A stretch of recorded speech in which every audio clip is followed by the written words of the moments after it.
లక్ష్యపెట్టే దేవుడిగా ఉంటున్నాడు. ఆయన ఇచ్చిన సాక్ష్యం అది. ఆయన మహోన్నతమైనటువంటి వాడు. ఆయన దీనులను లక్ష్యపెట్టే దేవుడిగా ఉంటున్నాడు వంటి వాడు.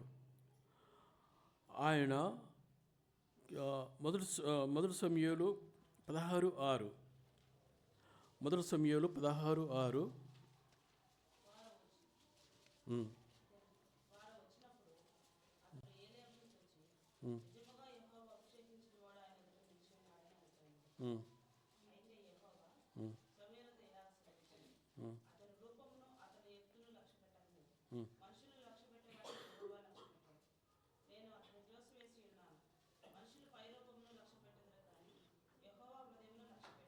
యెహోవా హృదయమును లక్ష్యపెట్టును, మనుషులు పై రూపాన్ని లక్ష్య పెడతారు.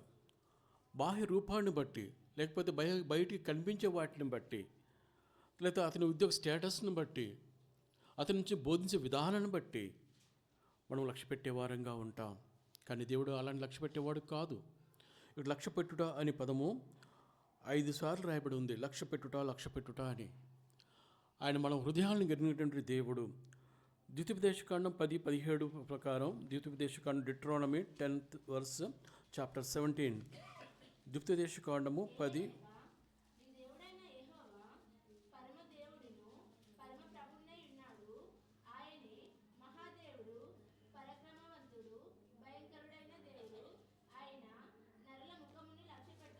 ఆయన నరుల ముఖాన్ని లక్ష్య పెట్టినటువంటి వాడు. మనం బాహుమైనటువంటి మనము ఆ ముఖ లక్షణాలను బట్టి, ఆ ముఖ కవలికలను బట్టి మనం లక్ష్య పెట్టే వారంగా ఉంటాం. బాహ్యంగా దాంట్లో టెండర్నెస్ అనేది కనిపించవచ్చు, కానీ దాని దేవుడు హృదయాన్ని లక్ష్య పెట్టే దేవుడు, మనుషుని యొక్క ఆంతర్యం ఉన్నటువంటి దేవుడు. గలతీయులు రాసిన పత్రిక 2:6 ప్రకారంలో ఆయన నరుని వేషము చూడడు, బాహ్యం కనిపించే వేషాన్ని ఆయన చూడనటువంటి వాడు. ఇక్కడ సమూయేలు ప్రవక్త యెషయా దగ్గరికి వస్తాడు. ఈ యొక్క సౌలు యొక్క రాజుగా అభిషేకించిన తర్వాత దేవుని దృష్టిలో నుంచి ఈ యొక్క సౌలు తప్పిపోయినప్పుడు అతని స్థానంలో మరొకటి కోరుకుంటాడు యెహోవా దేవుడు. ఇక్కడ మొదటి సమూయేలు గ్రంథం 15:28 వచనంలో, ఇశ్రాయేలు రాజ్యము నీ చేతులను లాగివేసి నీకంటే ఉత్తమైన ఒకరిని నీ పొరుగువానికి దాన్ని అప్పగించాను. సమూయేలు చెప్తాడు, సౌలు చేతిలో నుంచి నీ రాజ్యాన్ని తీసివేశాను, మరొకరిని అప్పగిస్తున్నాను. ఆ సందర్భంలో సమూయేలుతో చెప్తాడు, నువ్వు యెషయా దగ్గరికి వెళ్ళు, అతనికి ఉన్నటువంటి 8 కుమారుల్లో ఒకరిని అభిషేకించు అంటాడు. ఎవరిని అభిషేకించాలని చెప్పడు. అయితే సమూయేలు ప్రవక్త ఇజ్రాయెల్ దేశాన్ని 48 రాజులు పరిపాలించారు. అందులో మొట్టమొదటి రాజు ఎవరు? సౌలు. ఈ సౌలును అభిషేకించినటువంటి ఈ యొక్క సమూయేలు అతని నుంచి తీసివేసి నీ రాజ్యాన్ని మరొకరిని అప్పగిస్తున్నాను, దాని నిమిత్తం నువ్వు యెషయా దగ్గరికి వెళ్ళు, అతని కుమారులు ఒకరిని అభిషేకించబడినప్పుడు అతని పెద్ద కుమారుడిని ఏలియాబును చూస్తాడు. అతడు సైన్యంలో ఉన్నటువంటి వాడు, చక్కటి దేహదారుఢ్యం కలిగినటువంటి వాడు, పరాక్రమవంతుడు, బహుశా ఈ దేశాన్ని పరిపాలించడానికి అన్ని సాహసత కలిగిన వీడే అనుకుని అతను అభిషేకించడానికి వెళ్ళినప్పుడు దేవుడు చెప్పిన మాట ఏంటంటే, ఏలియాబును చూసి 6వ వచనం, ఏలియాబును చూసి నువ్వు నిజముగా అభిషేకించిన వాడు, యెహోవా అభిషేకించిన వాడు ఆయన ఎదుట నిలిచి ఉన్నాడు అనుకునేను. అయితే యెహోవా సమూయేలుతో ఇలాగ సెలవిచ్చెను, అతని రూపమును అతని ఎత్తును లక్ష్య పెట్టకము. అతని ఎత్తును అతని రూపాన్ని లక్ష్య పెట్టకు. తర్వాత సెలవిచ్చెను, మనం మనుషులు లక్ష్య పెట్టి వాటిని యెహోవా లక్ష్య పెట్టడు. మనుషులైతే ఏవైతే లక్ష్య పెడతారో దేవుడు వాటిని లక్ష్య పెట్టడు. బహుశా నన్ను ఎవరు లక్ష్య పెట్టడం లేదు, నాకు సామర్థ్యము ఈ లోకానికి ఎవరికి పనికిరావు అనుకుంటున్నామేమో. అయితే ఇక్కడ సమూయేలుకి ఆ ఎత్తును, ఆ రూపాన్ని, ప్రవక్త అయినప్పటికీ కూడా బాహ్య రూపాన్ని చూచి మోసపోయాడు. అతను అభిషేకించడానికి వెళ్తున్నప్పుడు నేను అతను లక్ష్య పెట్టలేదు, అతన్ని త్రోసివేసి ఉన్నానంటాడు. అతన్ని త్రోసివేసి ఉన్నాను. దేవుని త్రోసివేసిన వాటిని మనుషులు లక్ష్య పెట్టేవాడుగా కొన్ని సందర్భం ఉండవచ్చు. దేవుని పిలుపు కొరకు దేవుని పైన ఆధారపడినప్పుడు దేవుడు బోధించేవాడిగా ఉంటాడు. అందుకే ఆయన మంచి బోధకుడు. ఆయన త్రోసివేసి ఉన్నాను, మనుషులు పైరూపం లక్ష్య పెట్టుదురు కానీ యెహోవా హృదయాన్ని లక్ష్య పెట్టను. రెండవ వాడైనటువంటి అభినాదాబును చూస్తాడు. అతడు కూడా సైన్యంలో ఉన్నటువంటి వాడే. బహుశా అతను కాకపోతే ఇతనైన పరిపాలించడానికి యోగ్యుడు అనుకున్నప్పుడు అతడు సమూయేలుతో అంటాడు, నేను కోరుకునలేదు, నేను అతన్ని కోరుకునలేదు. మొదటి వాడిని త్రోసివేశానన్నాడు, రెండో వాడిని కోరుకోలేదన్నాడు, మూడో వాడు షమ్మాను చూస్తాడు, మంచి ధైర్యవంతుడు, యుద్ధంలో చక్కటి నైపుణ్యత కలిగినటువంటి వాడు, బహుశా వీడై ఉండవచ్చు అనుకుంటాడు. కానీ అతను కూడా అంటాడు, సమూయేలు పిలువగా అతడు యెహోవా ఇతన్ని కోరుకునలేదు అని చదివిస్తాడు. ముగ్గురిని కోరుకోలేదు. అప్పుడు సమూయేలుకి అనుమానం వస్తుంది. దేవుని పిలుపు మేరకు నేను వచ్చాను, అభిషేకించబడినాను, వీళ్ళు ముగ్గురు కూడా సైన్యంలో ఉన్నటువంటి వారు, రాజ్య పరిపాలన ఉన్నటువంటి వారు, వీరిని కాదు అంటున్నాడు. అప్పుడు 11వ వచనంలో అంటాడు, నీ కుమారులందరూ ఇక్కడ ఉన్నారా? ఇప్పుడు అదే ప్రశ్న మనల్ని కూడా దేవుడు అడుగుతున్నాడు. తండ్రిగా తల్లిగా మన సంఘానికి వస్తున్నప్పుడు నీ పిల్లలందరూ ఇక్కడ ఉన్నారా? నీ కుమారులు ఉన్నారా? నీ భర్త ఇక్కడ ఉన్నాడా? నీ భార్య ఇక్కడ ఉందా? ఏ విధంగా మనం వచ్చినాం?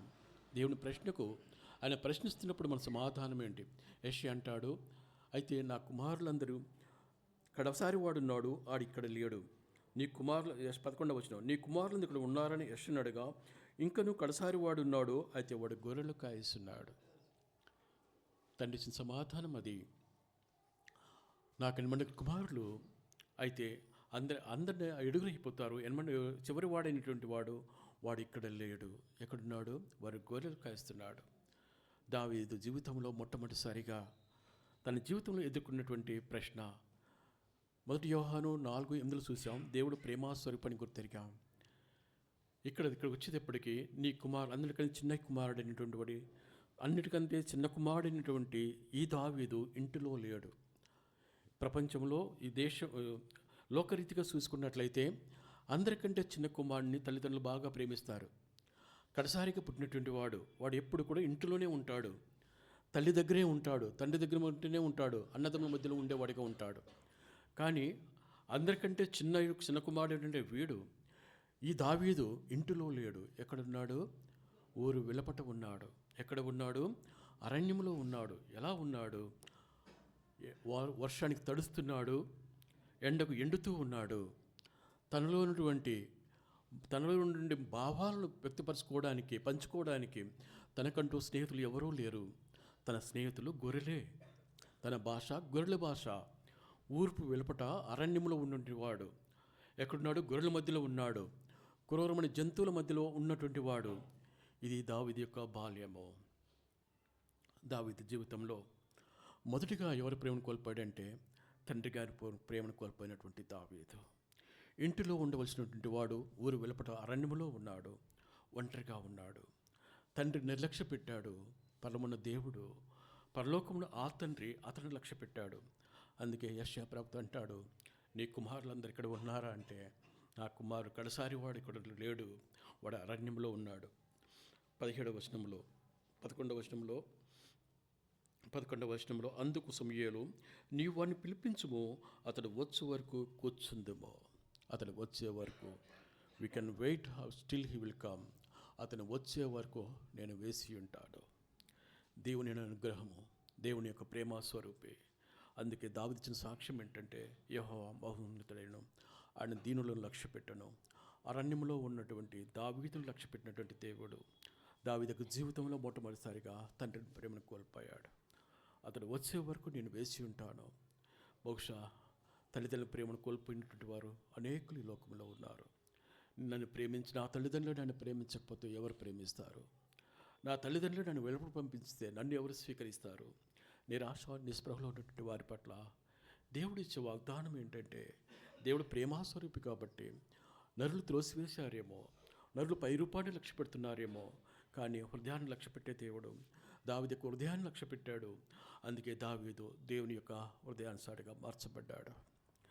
తన జీవితంలో మొట్టమొదటిసారిగా తండ్రి ప్రేమను కోల్పోయినటువంటి దావీదు. రెండవదిగా 1 సమూయేలు గ్రంథం 17వ అధ్యాయము 28వ వచనం. 1 సమూయేలు గ్రంథం 17వ అధ్యాయము 28వ వచనము. అతడు వారితో మాట్లాడినది అతని పెద్దనయ్యగునకు ఏలియాబునకు వినబడగా, ఏలియాబునకు దావీదు మీద కోపం వచ్చి అతనితో, నీవు ఇక్కడ ఎందుకు వచ్చితివి? అరణ్యంలో ఆ చిన్న గొర్రె మందను ఎవరు వశం చేతి? నీ గర్వమును నీ హృదయం చెడుత నేను ఎరుగుదును. రెండవదిగా తన జీవితంలో అన్నదమ్ముల ప్రేమను కోల్పోయాడు. మొదటిగా తండ్రి ప్రేమను కోల్పోయాడు, రెండవదిగా అన్నదమ్ముల ప్రేమను కోల్పోయాడు. ఎలా లోయలో యుద్ధము జరుగుతూ ఉంది. ఆ యుద్ధంలో ఇక యెషయా ముగ్గురు కుమారులు కూడా ఆ యుద్ధంలో ఉన్నారు. యెషయా చిన్న కుమారుడు దావీదుని పిలుస్తాడు. నీ అన్నకు కావలసిన ఆహారాన్ని కొంత తీసుకుని వెళ్ళు, వారి యొక్క క్షేమం తెలుసుకునిరా అని వర్తమానం తీసుకురమ్మని దావీదుని పంపిస్తాడు. ఆ దావీదు అప్పటికి చాలా కాలమైంది యుద్ధంలో, తల్లిదండ్రులకు దూరంగా ఉన్నారు, ఊరికి దూరంగా ఉన్నారు. ఈ అన్నలు కావాలని ఆహారాన్ని తీసుకుని దావీదు వెళుతూ ఉంటాడు. బహుశా తను అనుకున్నాడేమో, అందరికంటే చిన్నవాడిని కదా, మా పెద్దన్నయ్య నన్ను చూస్తాడు, నన్ను చేర్చుకుంటాడు, తీసుకున్న ఆహారాన్ని వారితో పాటు నాకు కొంచెం పెడతాడు, నా అమ్మ ఎలా ఉంది, నాన్న ఎలా ఉన్న, బంధువులు ఎలా ఉన్నారు, గ్రామస్తులు ఎలా ఉన్నారు అని, ఇలాంటి నువ్వు ఎలా ఉన్నావు అని యోగమైన సమాచారము అడిగి తెలుసుకుని నా దగ్గరే ఉండి నాతో మాట్లాడతాడు, నాతో ప్రేమతో మాట్లాడతాడు అనుకున్నాడేమో బహుశా. కానీ దానికి విరుద్ధంగా జరిగింది. అన్నకు కోపం వచ్చిందట. నా అన్నదమ్ములు నన్ను ప్రేమించకపోతే, నా అక్క చెల్లెలు నన్ను ప్రేమించకపోతే ఎవరు ప్రేమిస్తారు? నాలో ఉన్న రక్తము నా అన్నదమ్ముల రక్తం ఒకటే. వారి యొక్క కష్టములు నా కష్టాలే. నా అన్నకు క్షేమము, నా అక్క చెల్లెలకు క్షేమం నేను కోరుకుంటున్నాను. దానికోసం ప్రయాసపడినటువంటి అనేకులున్నారు. కానీ ఆ ప్రయాసం, ఆ కష్టమంతా కూడా కాల వ్యవధిలో కొట్టుకుపోయిందేమో. ఇంతగా శ్రమించానే, నా అన్నల కోసం, నా అన్నదమ్ముల కోసం, నా అక్క చెల్లెళ్ళ కోసం ఇంతగా ప్రయాసపడ్డానే, దానికి ప్రేమకు బదులుగా నా మీద కోపం చూపుతున్నారు. నా మీద కోపము, నా మీద విషము, ద్వేషాన్ని పెంచుకుంటున్నారు. నన్ను ఒంటరివాడిని చేసేశారు. నేను ఇప్పుడు ఒంటరివాడిని. నా అన్నదమ్ములు నన్ను ప్రేమించకపోతే, నా అన్నదమ్ములు నన్ను దగ్గరకు తెచ్చుకోకపోతే ఎవరు చేర్చుకుంటారు? దావీదు జీవితంలో అదే జరిగింది. రెండవదిగా తన అన్నదమ్ములకు ప్రేమకు బదులుగా తన పైన కోపాన్ని పెంచుకున్నారట. రెండవదిగా తన జీవితంలో తన అన్నదమ్ముల ప్రేమను కోల్పోయినటువంటి దావీదు, మొదటిగా తండ్రి ప్రేమను కోల్పోయాడు, రెండవదిగా అన్నదమ్ముల ప్రేమను కోల్పోయాడు. దావీదు ఈ విధంగా సాగుతూ తన జీవితం సాగుతూ ఉంది. ఒంటరి వాడిని ప్రభువా, తల్లిదండ్రుల ప్రేమకు నోచుకోలేనటువంటి వాడిని, అన్నదమ్ములకు ప్రేమకు నోచుకోలేనటువంటి వాడిని, వీరు ఇరువురు చేత కూడా ఈ ప్రేమకు దూరం అయిపోతే నన్ను ప్రేమించేవారే వంట. అనేకమైన ఆలోచనలు నన్ను ఒంటరి వాడిని చేసేస్తున్నాయి. ఒంటరితనంలో ఉన్నాను. నా జీవితం అంతా అరణ్యము లాంటి నా జీవితం సాగుతూ ఉంది. నన్ను ఎవరు ఆదరిస్తారు? నన్ను ఎవరు పట్టించుకుంటారు? నా క్షేమాన్ని గురించి ఆలోచించేవారు ఎవరున్నారు? బహుశా ఎలాంటి సమస్యలతోటి, ఎలాంటి ఆలోచనలతోని ఉన్నామేమో. ఆయన యెహోవా మహోన్నతుడు, ఆయన దీనిని లక్ష్య పెట్టేవాడు, ఆయన చూస్తున్నటువంటి దేవుడు. ఆయనకు పేరు, మరో పేరు, ఆయన ప్రేమ స్వరూపి. ఆయన ప్రేమించేవాడు. ఆయన స్వరూపము, ఆయన రూపము ప్రేమ. ఆ ప్రేమమైన దేవుడు పాపంలో పడి చెడిపోయి, నిరాకరింపబడి, ద్వేషింపబడి, ఒంటరి వాడిని అయిపోయిన వారి కోసం ఈ లోకానికి వచ్చినాడు. ఇదిగో చూడము, నా అరచేతుల మీద నిన్ను చెక్కుకున్నాడు. ఆయనకు పేరే ప్రేమ. ఒంటరితనంలో ఉన్నామేమో, నిస్సహాయస్థితిలో ఉన్నామేమో, ఆదరించేవారు కరువైపోయారేమో. దావీదా, నీ తండ్రిని ప్రేమించడం లేదా? ఇదిగో నేనున్నాను, నేను ప్రేమిస్తున్నాను. దావీదు అంటాడు, నా తండ్రి ప్రేమ కంటే నీ ప్రేమ గొప్పదా? అవును, నీ తండ్రి ప్రేమ కంటే నా ప్రేమ గొప్పది. నా అన్నదమ్ముల ప్రేమ కంటే నీ ప్రేమ గొప్పదా? అవును ప్రభు, నీ అన్నదమ్ముల ప్రేమ కంటే నాకు ప్రేమ గొప్పది. గత సంవత్సరం అంతా ఇలాంటి ప్రేమలు విఫలమైపోయావేమో, ఇలాంటి ప్రేమను కోల్పోయావేమో, ప్రేమకు దూరం అయిపోయావేమో. ఆ ప్రేమ స్వరూపమైన దేవుడు, ఆయన చూసే దేవుడు, ఆయన ప్రేమించే దేవుడు.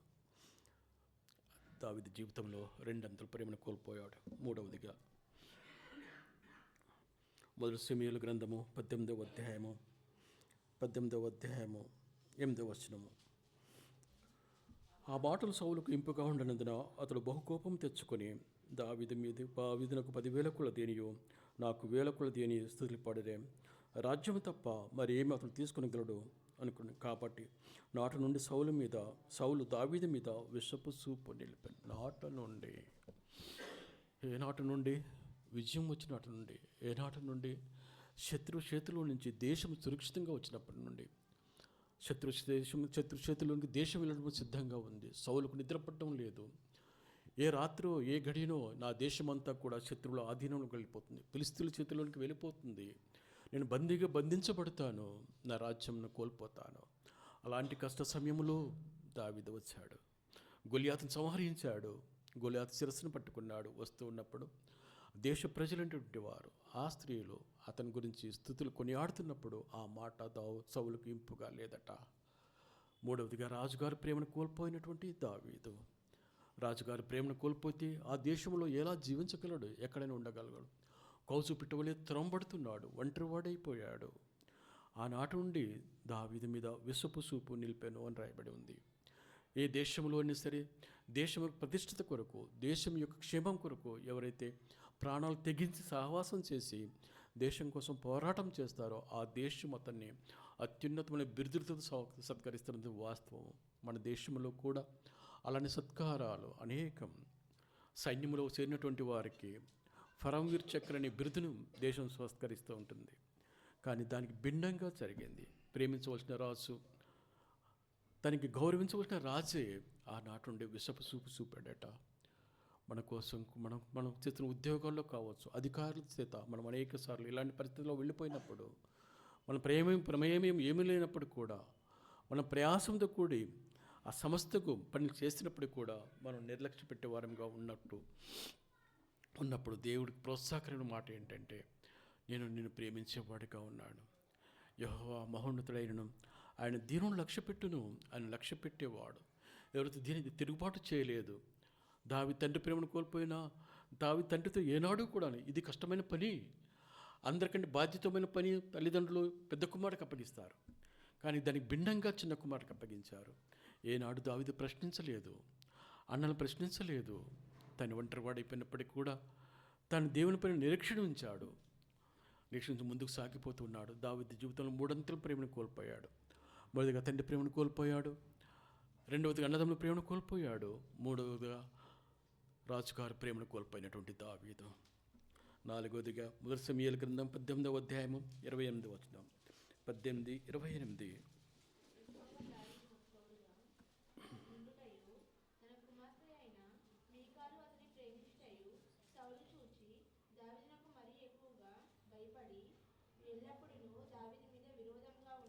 ఎల్లప్పుడూ దావీదు మీద విరోధముగా ఉన్నాను.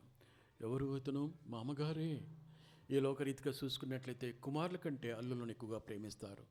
తమ కుమార్తెలకు జీవితము సుఖశాంతులతో ఉండాలి, సంతోషంగా ఉండాలి, ఆ కుటుంబం ఎప్పుడు ఆనందంతో ఉండాలని అల్లుడు అడుగున తరువాయి ఏం కావాలో అది సమకూర్చేవారుగా ఉంటారు. కానీ దావీదు జీవితంలో అది జరగలేదట. ఎల్లప్పుడూ విరోధముగా ఉన్నాడు. మామగారే విరోధంగా ఉన్నాడట. మామగారు ప్రేమలను కోల్పోయిన దావీదు 4 అంతల ప్రేమను దావీదు కోల్పోయాడు. మొదటిగా తండ్రి ప్రేమను కోల్పోయాడు, రెండవదిగా అన్నదమ్ముల ప్రేమను కోల్పోయాడు, 3 రాజుగారి ప్రేమను కోల్పోయాడు, 4వదిగా మామగారి ప్రేమను కోల్పోయాడు. 4 అంతల ప్రేమను కోల్పోయినటువంటి దావీదు ఎవరి కోసం జీవించాలా? ఎందుకోసం జీవించాలా? సొంత కూతురునిచ్చినటువంటి మామే తన మీద విరోధముగా ఉన్నట్టుగా మనం చూస్తూ ఉన్నాం. దావీదు మీద మరి ఎక్కువగా భయపడి ఎల్లప్పుడూ దావీదు విరోధముగా ఉండేను. విరోధముతోటి కొంతకాలం కాదు, ఎంతకాలం ఈ సమస్య. కొన్ని రోజులు కొన్ని సమస్యలకే మనం భయపడిపోతూ ఉంటాం. కానీ ఇక్కడ రాయబడి ఉంది, విరోధముగా ఎల్లప్పుడూ తను జీవించినంత కాలము, సౌలు ఉన్నంత కాలం కూడా దావీదుకి విరోధంగానే ఉన్నాడట. విరోధుల మధ్య స్నేహ సంబంధాలతో కలిసి ఉండడం సాధ్యమా? అసాధ్యమైనటువంటిది. తండ్రికి వెళ్తే తండ్రి ఏమో అరణ్యంలోకి పంపించాడు, అన్నలేమో కోపంతో చూస్తున్నారు, రాజుగారేమో విషపు చూపుతూ ఉన్నాడు, మామగారేమో ఎల్లప్పుడూ విరోధంగా ఉన్నాడు. దైవమా, ఇది ఏమి శ్రమ!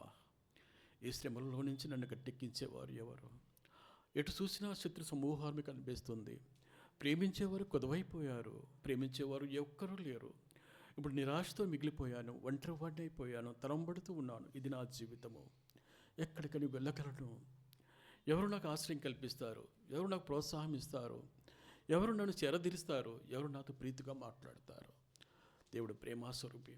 మానవుడు ప్రేమపడాలని ఆశపడతాడు. నన్ను ప్రేమించే మరొకరుంటే చాలు, ఈ జీవితం కొనసాగిస్తాను. కానీ 4 అంతల ప్రేమను కోల్పోయినటువంటి నేను ఎవరి కోసం జీవించాలా?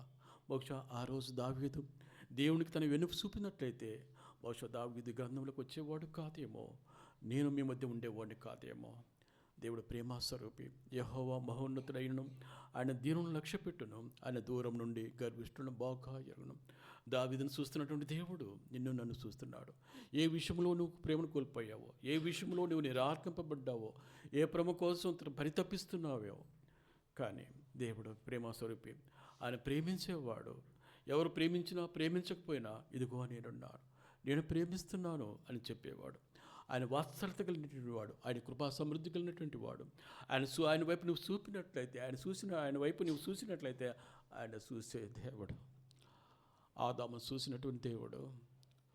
ఆదామా నీవెక్కడా అన్నప్పుడు, నీ స్వరాన్ని విన్నప్పుడు నేను పొదల మోటను దాక్కున్నాడని ఆదాము చెప్పించాడు.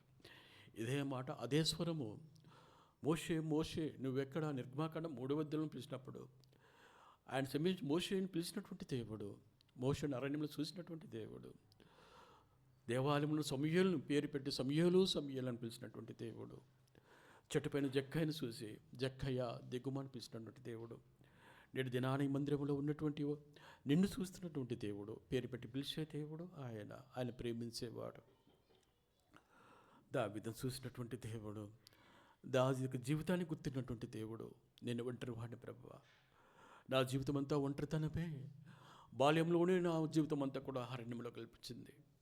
అలాంటి వాడిని ప్రేమించేవారు ఎవరుంటేనే ఉంటారా అన్నప్పుడు సమూయేలు అంటున్నాడు, అతన్ని పిలిపించము, అతను వచ్చే వరకు మనము వేచి ఉందా. దేవుడు పిలిచినప్పుడు ఏది అడ్డంకులు ఏవి కూడా ఇత్తడి తలుపులను ఎనపగడిని విరగొట్టేవాడు ఆయన పిలుపుకు, ఆయన పిలిస్తే ఆపగలిగిన వాడేవాడు. ఆయన చేతుల్లో ఆయన తీసుకున్నప్పుడు ఆయన చేతుల నుంచి లాక్కుని వాడు ఎవడు? ఆ ప్రేమాస్వరూపైన దేవుడు నీ కొరకే తన ప్రేమను పెంచాలని తన చేతులు మీ వైపు సాపుతూ ఉండగా ఆయన చేతుల్లో నుంచి వ్యవహరించేవాడు ఎవడున్నాడు? దేవుడు ప్రేమాస్వరూపుని సాక్ష్యం చెప్పే గుణం మనలో ఉండాలి. అందుకే దేవుడు యెహోవా మహోన్నతుడైనను ఆయన దీనులను లక్ష్యపెట్టును. గత సంవత్సరం అంతా ఎవరు నిన్ను లక్ష్య పెట్టలేదేమో, ఎవరు నిన్ను త్రోసివేశారేమో, నిర్లక్ష్యానికి గురైపోయావేమో, కానీ నిన్ను లక్ష్య పెట్టే దేవుడు, నిన్ను ప్రేమించే దేవుడు నూతన సంవత్సరాన్ని దయాకిరీటంగా నీకు అనుగ్రహించి నూతన వాగ్దానాలతోటి తన చేతులు సాపి ముందుకు నీ వైపు చూస్తూ ఉన్నాడు. యెహోవా మహోన్నతుడైనను ఆయన దీనులను లక్ష్య పెట్టేవాడు.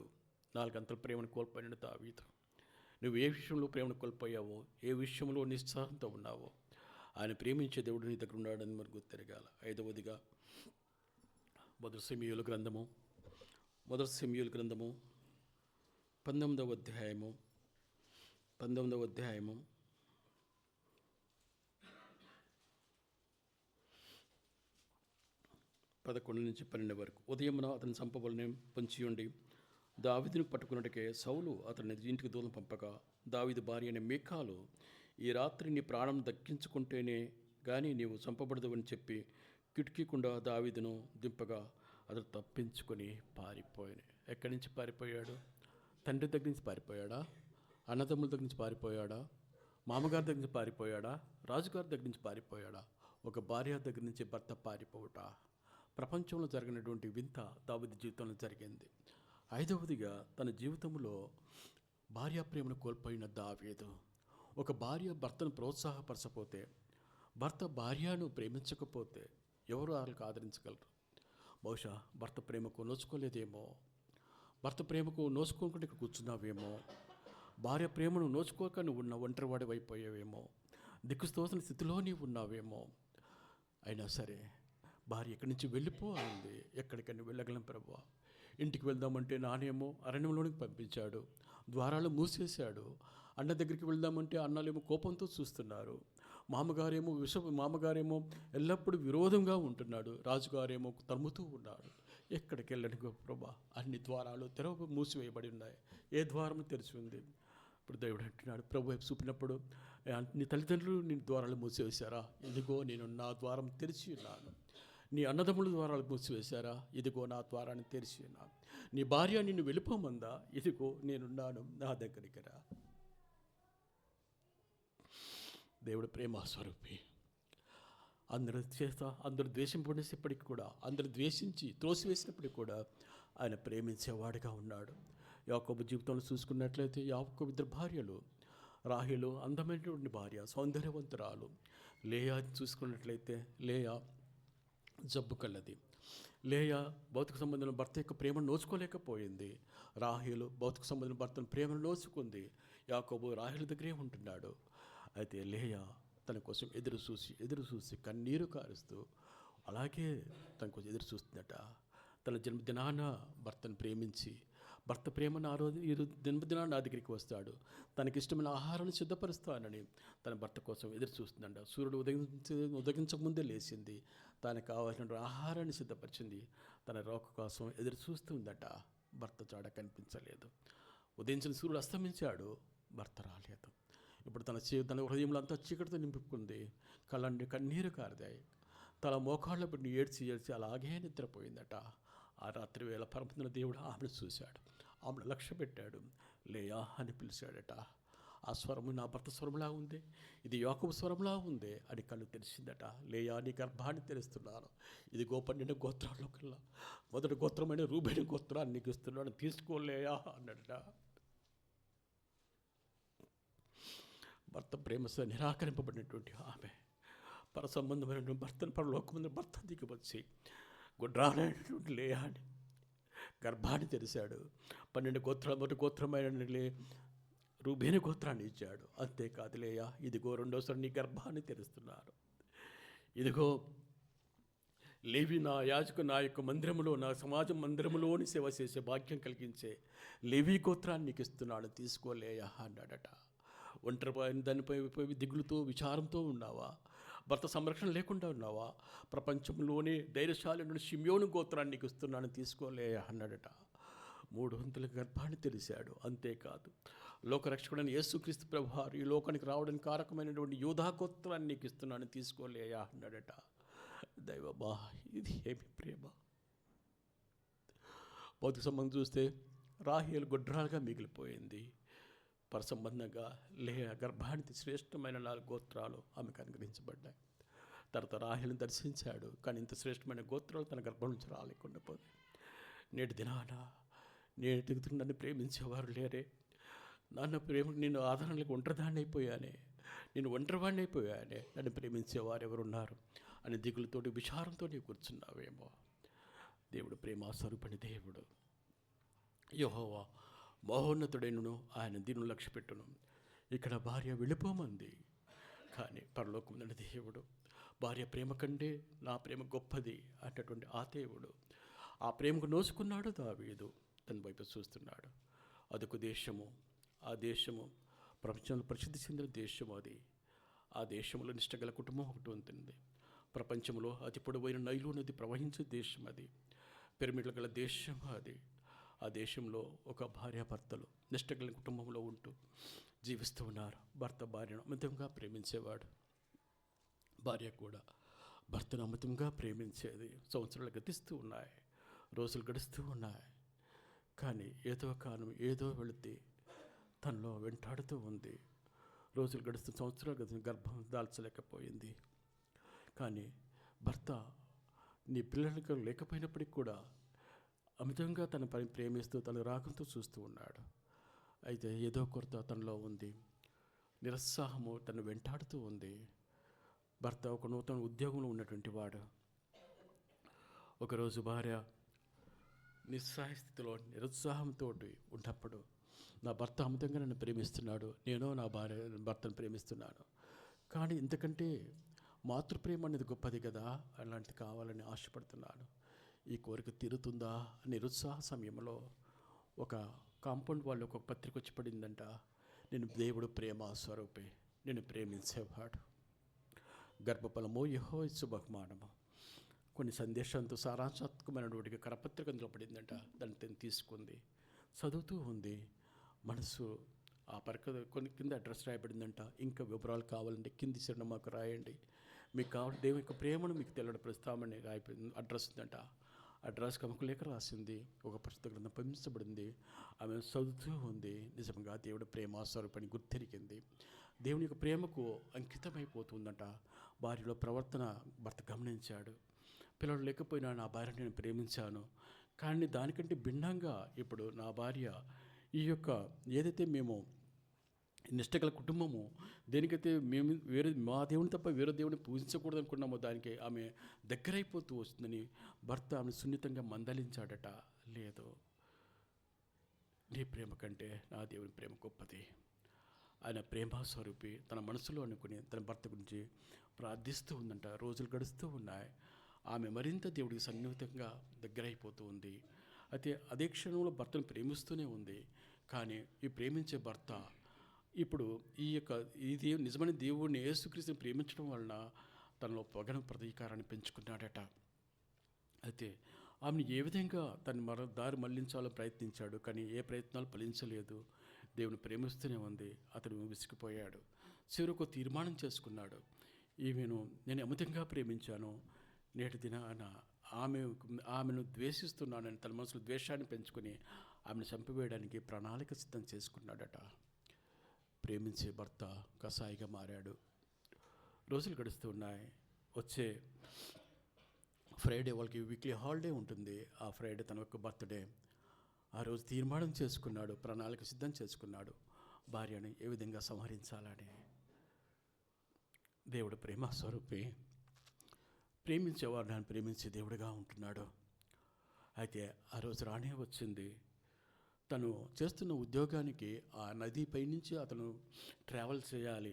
తన పైనుంచి ఆ నది పైనుంచి ఒక ట్రైన్ వెళ్తూ ఉంటుంది. ఆ ట్రైన్లో అతను ట్రావెల్ చేసి అక్కడికి జాబ్ చేసి తిరిగి వచ్చేవాడిగా ఉంటున్నాడు. యథావిధంగా డ్యూటీకి వెళ్ళాడు, వచ్చేసాడు. మరుసటి రోజు ఫ్రైడే హాలిడే. ఆలోచిస్తున్నాడు, ఏ విధంగా ప్రణాళిక సిద్ధం చేసుకున్నాడు. భార్య యథావిధంగా లేచింది, తన భర్తకి ఇష్టమైనటువంటి వస్త్ర అలంకరించుకుంది. అయితే భర్తకు ఇష్టమైన ఆహారాన్ని సిద్ధపరిచి ఆ రోజు భోజనం పైన బల్లపైన పెట్టి భోజన ఆహారానికి పిలిచింది. భర్త వచ్చాడు. యథాప్రకారంగా భార్య ఊహించుకుంది. దావీదు ఆశించినట్లుగా నా అన్నలు నన్ను ప్రేమిస్తారు అన్నట్లుగానే నా భర్త నన్ను ప్రేమిస్తాడు.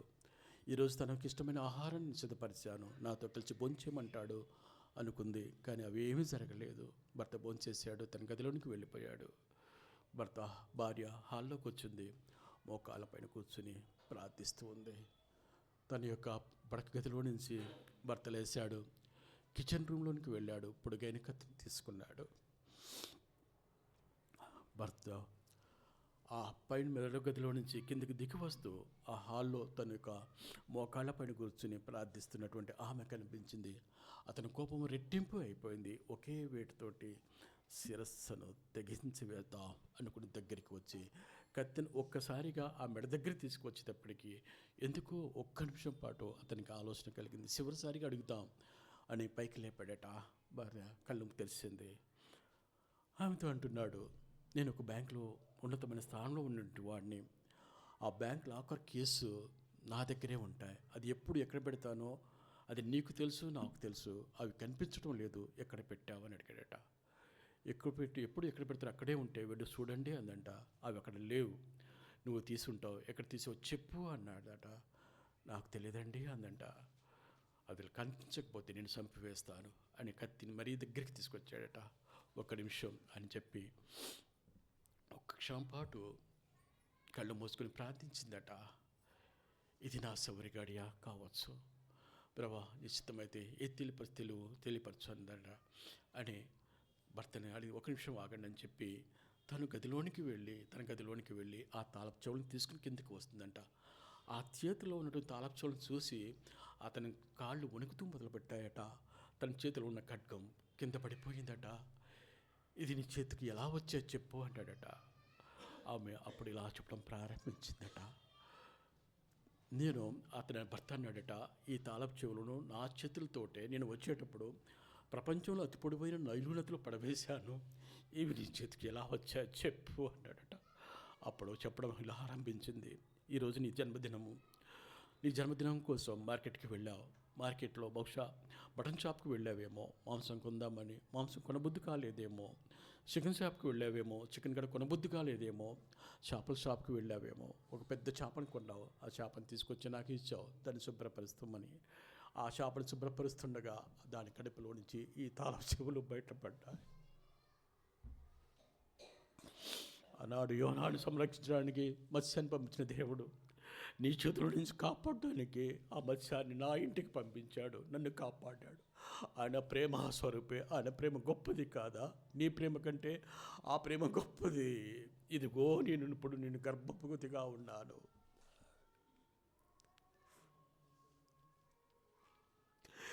దైవమా, నీ ప్రేమ ఎంత గొప్పది. ప్రేమించే భర్త కసాయిగా మారవచ్చు. భార్య ఇంటిలో నుంచి వెళ్ళిపోమనవచ్చు, తల్లిదండ్రులను దేశించవచ్చు, రాజుగారు కోపంతో చూపవచ్చు. నేను ఆరాధించే దేవుడు, నేను ప్రకటించే దేవుడు ప్రేమ స్వరూపిణ దేవుడు. ఆయన ప్రేమ వాడబారని ప్రేమ. అది భర్త ఆమె కాళ్ళ మీద పడ్డాడట. నిజంగా నీ దేవుడు గొప్పవాడు, ఆ దేవుడు నాకు కావాలా. అదే దినాన్ని పక్ష రక్షించబడ్డాడు.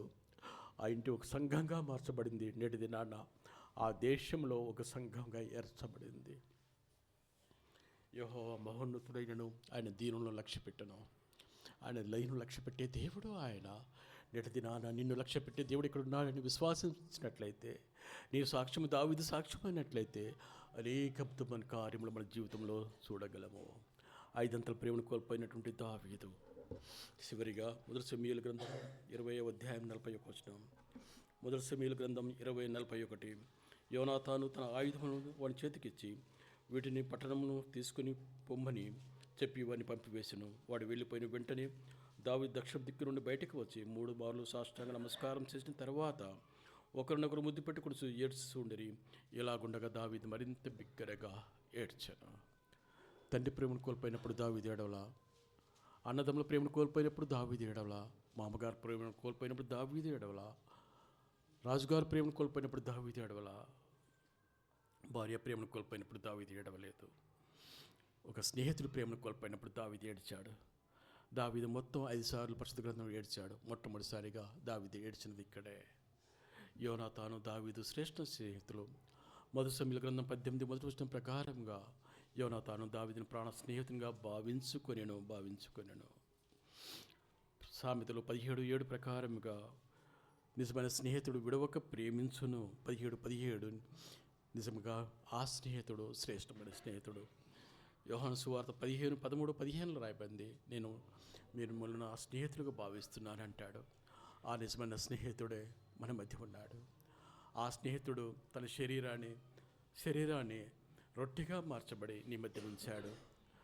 ఆయన రక్తాన్ని ద్రాక్షారసంగా మార్చబడి ఉంచాడు. ఆ బల్లను యోగ్యమైన రీతిలో స్వీకరించినట్లయితే ఆశీర్వాద సాదృశ్యంగా ఉంటుంది. అటు ప్రేమను స్వీకరిస్తావా, తృణీకరిస్తావా, నీ చేతుల్లో ఉంచబడింది. మోషింపబడిన ఆత్మయోగ్యమైన రీతిలో బలలో పాలు పొందును గాక.